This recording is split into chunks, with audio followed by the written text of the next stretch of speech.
quoi? Regarde à Dieu. Oh, j'ai rendez-vous avec le général intel, pas de problème. Une fois, repars chez toi. Ne cherche plus le général intel, ça veut dire que c'est pas lui. Oh, je ne sais pas si quelqu'un entend le poste de pas. S'il vous plaît, la foi que j'ai là, je vous jure, c'est une fois pour déplacer les montagnes. Vous voyez ce que je vous parle, les enfants spirituels sont là, merci, il y avait demandé leur. Je vous dis la vérité, c'est un don de Dieu. Ma femme m'a dit, comment tu fais? Je dis, parce que je vois là où Dieu nous emmène. Je ne vois pas aujourd'hui. Alléluia. Je vois là où Dieu nous emmène. Amen. Tu n'as pas de voiture, tu marches avec, c'est pas un problème. Marche avec fierté, parce que tu as un plan pour toi. Tu n'es pas n'importe qui. Tu as prédestiné quelque chose pour toi. À tous ceux qui ont des douleurs dans le cœur, que le Seigneur puisse préparer les douleurs au nom de Jésus. Que Dieu puisse préparer les douleurs au nom de Jésus. Croyez-moi, vous n'êtes pas n'importe qui, vous êtes appelé à des grandes choses. Vous devez accepter votre destinée et vous devez accepter le plan de Dieu pour votre vie. Amen. N'oubliez pas, le destin, c'est ce que l'homme se force par lui-même, par sa force et l'intelligence. Et Dieu peut lui donner un coup de pouce. Mais la destinée, c'est le plan parfait de Dieu pour votre vie. C'est ce que Dieu avait établi dans l'éternité pour vous.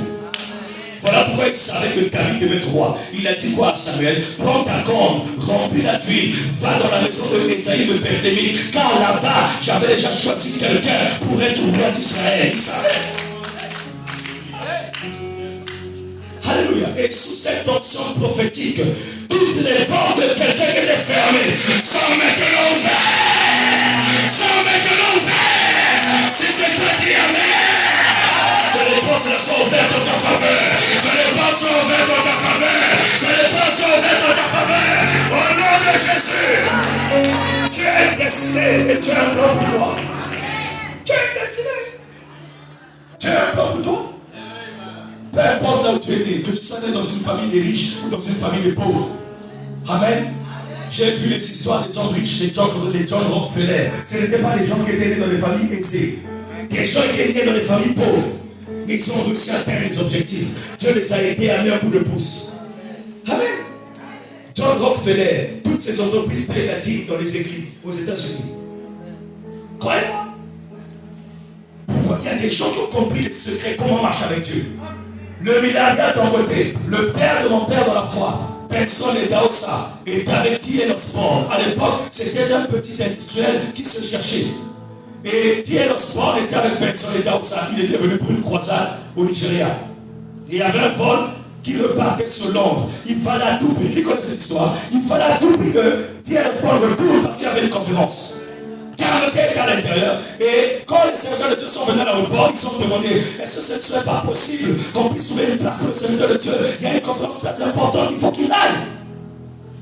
On leur a dit, c'est pas possible. Et Benson et Daoud a dit, s'il vous plaît, comme il était une autorité publique, un grand homme de Dieu, est-ce qu'on ne peut pas demander aux passagers eux-mêmes? On les a autorisés de monter dans l'avion. Quand ils sont montés dans l'avion, ils ont demandé, s'il vous plaît, est-ce qu'on pourrait permettre à ce qu'un passager donne son siège et sa place à cet homme de Dieu qui est au sport, qui doit aller à Londres pour une conférence importante. Et tout le monde boudait. Tout le monde boudait. Et vous savez, Dangote, il est musulman, il n'est même pas chrétien. Il est musulman. Et il était à l'intérieur. Et il écoutait cela, ça a frappé son esprit. Et alors là, il s'est levé. Et il est sorti.